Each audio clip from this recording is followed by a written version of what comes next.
Factors affecting brain development. Genetic factors. Ang genetic factors ay isang halimbawa ng mga sakit sa brain natin na namamana sa ating mga magulang or sa ating mga kamag-anak. Second, tobacco, alcohol, and other drug use. Nakakaapekto ang tobacco at ang alcohol at drug like cocaine, marijuana sa mga bata or sa mga baby habang pinagbubuntis sila ng kanilang magulang. Kagaya nung kapitbahay namin dati na yung nanay ng bata, nung habang pinagbubuntis niya yung bata, ay nagiinom siya, naninigarilyo. So, pagkalabas ng bata, nagkaroon siya ng Down syndrome na sakit. Next. Problem during pregnancy and delivery. So, isa sa major na problema sa habang nagbubuntis at ipinapanganak yung bata ay yung stress. Dahil kapag stress ang nanay habang nagbubuntis, maaaring mapaaga ang pagpapanganak sa bata or tinatawag na premature birth of child. So, maaaring maging tendency nito ay magkaroon siya ng sakit sa brain or different diseases dahil sa pagiging premature baby niya. And sa delivery naman, maaaring magkaroon ng infection or other disease dahil sa maling pagpapaanak. Toxin in child environment. For example, ang magulang ng bata ay, ang occupation nila ay car paint. So, nagka-car paint sila. May tendency na yung mga chemicals na involved sa paint ay makadamage sa brain development ng bata dahil masyado siyang exposed sa mga ganong chemical. Thank you.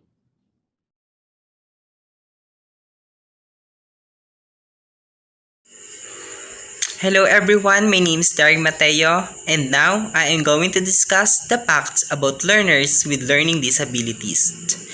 First, learning disabilities are often referred to as hidden handicaps.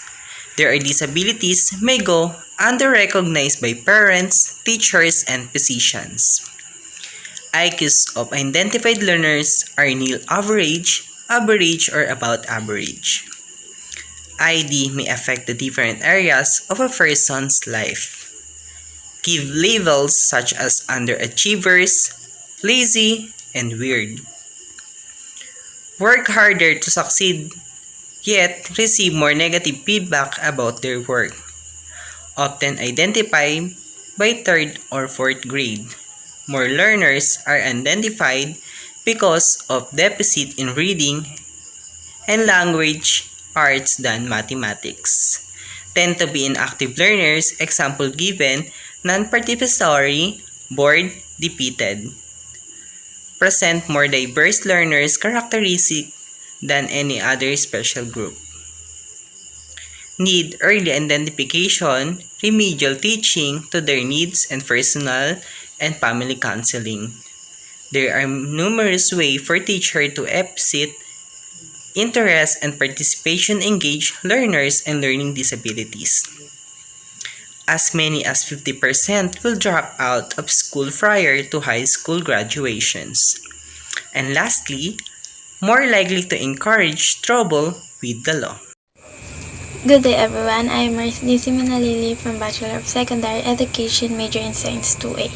Ang i-discuss ko po ay isa sa mga types of learning disabilities na tinatawag nating dyslexia. Ang dyslexia po ay isang learning disorder kung saan hirap sa pagbasa dahil sa problema sa pag-identify ng speech, sounds, and learning kung paano nila i-relate ito sa letters and words. At tinatawag din po itong reading disability dahil naaapektuhan po nito ang parte ng utak natin kung saan nagpo-process ang language na tinatawag nating left inferior parietal cortex.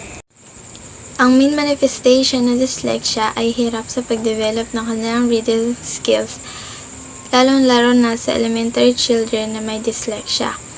Ang difficulties nito ay nagresulta sa pagbaba ng abilidad na mag-associate ng visual symbols with verbal sounds at sinasabi na ang underlying causes ng dyslexia ay genetic nature, kung saan ito ay walang lunas at estratehiya lamang ang ginagamit para sa mga causes nito na meron ang taong may dyslexia.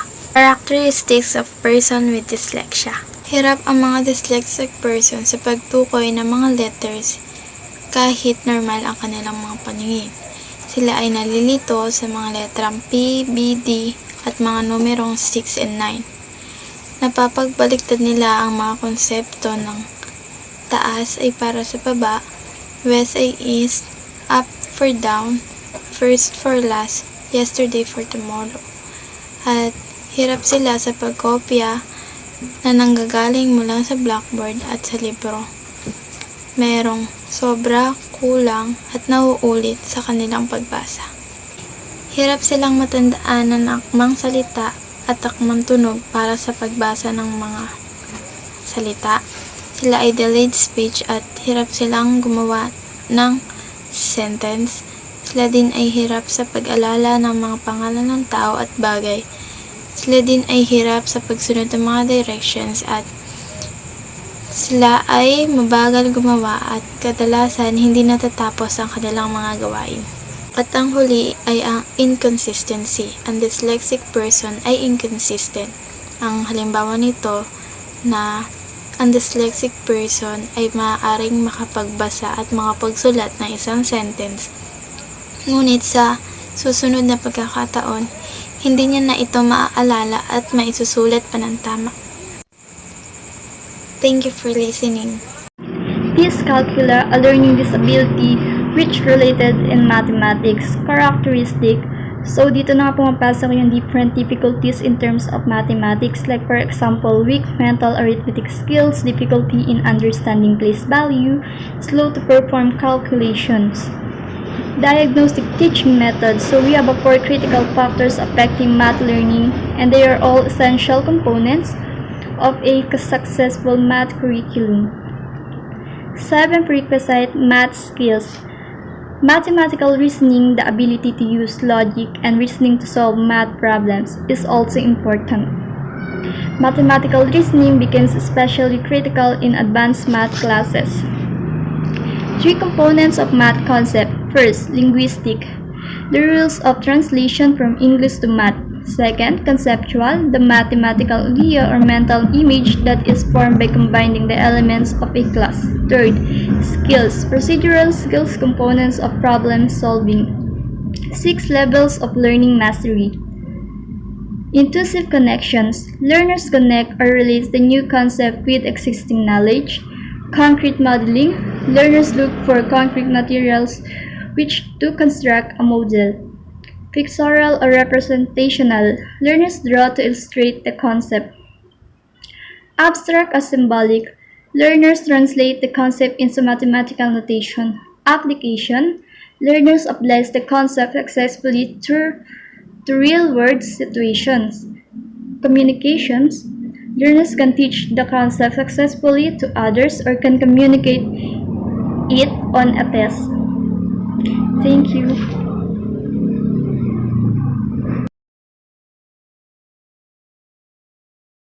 Dysgraphia is a learning disability that affects writing abilities.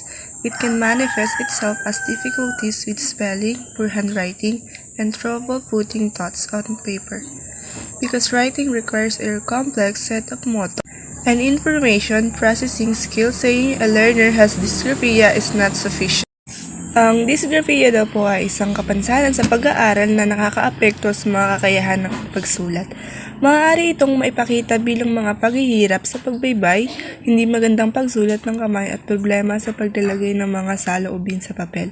Dahil ang pagsusulat ay nangangailangan ng isang komplikadong hanay na mga kasanayan sa pagproseso ng mga impormasyon na sinasabi na ang isang natututo ay mayroong dysgraphia ay hindi.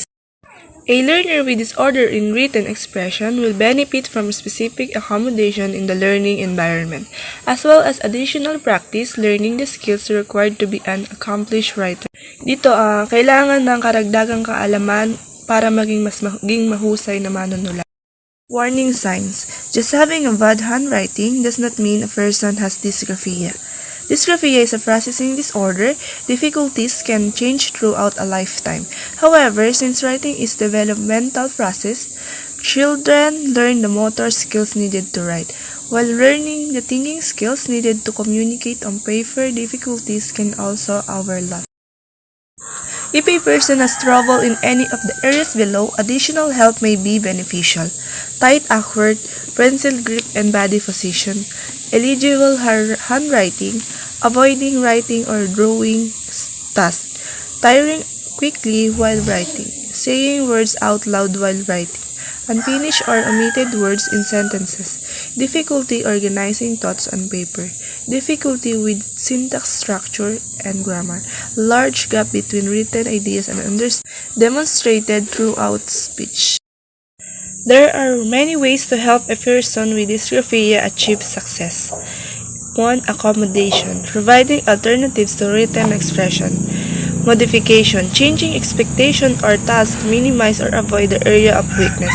Remediation, providing instruction for improving handwriting and writing skills. Early writers, example of how to teach individuals with dysgraphia to overcome some of their difficulties with written expression. First, use paper with raised lines for a sensory guide to staying within the lines. Try different pens and pencils to find one that is most comfortable. Practice writing letters and numbers in the air with big arm movements to improve motor memory of this important shape. Encourage proper grip, posture, and paper positioning for writing. It is important to reinforce this early, as it is difficult for learners to unlearn bad habits later on.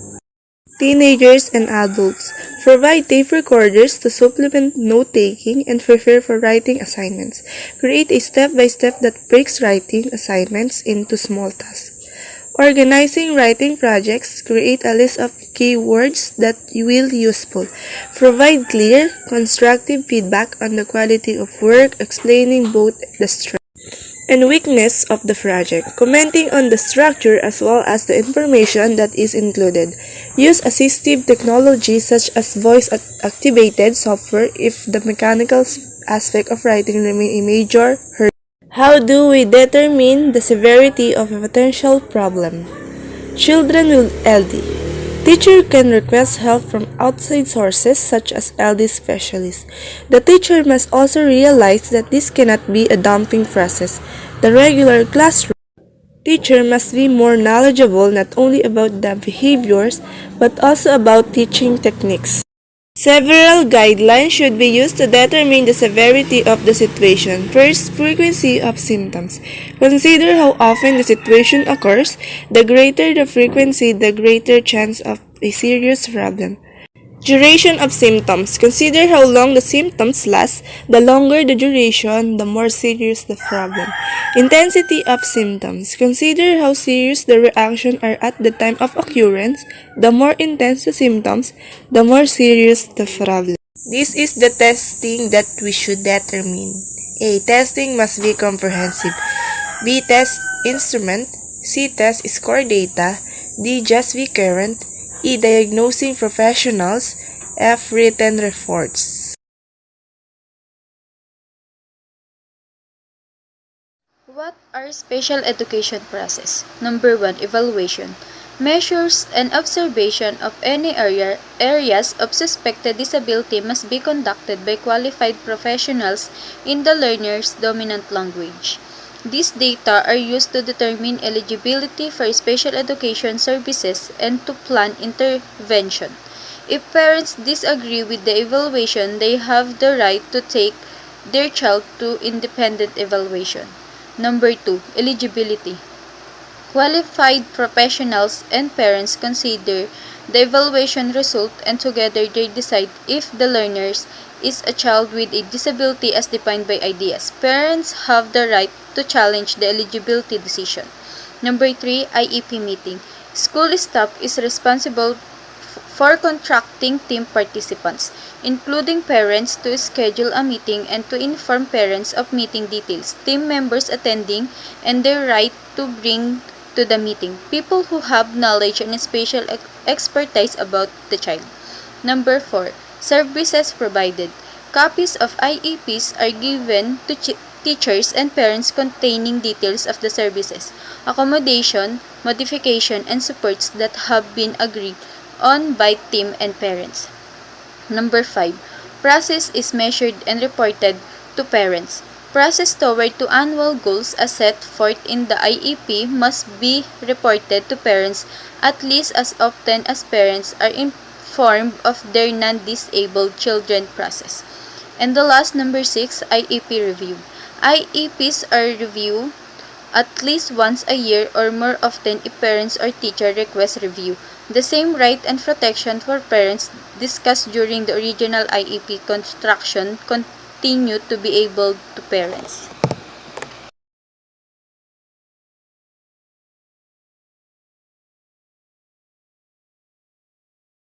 My name is Ronaldo C. Mata from BSed Science 2A, and I'm here to discuss to you about how to evaluate your instructional materials for inclusive classroom. Found supplies such as textbooks may be supplemented with students' workbooks or worksheets. Manipulatives and specific multimedia such as number line sets for math, a globe for social studies or videos, software, and internet may be used to support learning. Here are some examples to improve students' engagement in learning.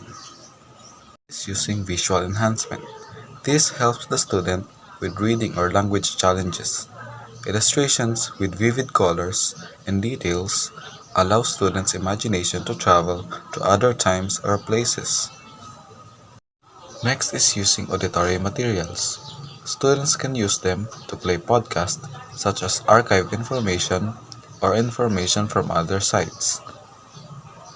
Classroom materials should be designed to follow the basics, providing students with multiple means of expression, representation, and engagement. This reminds us that it is important to use multisensory material for every lesson you teach. As you vary how you present information in the classroom, students will be more engaged in the learning process. Improved student engagement will result in improved achievement.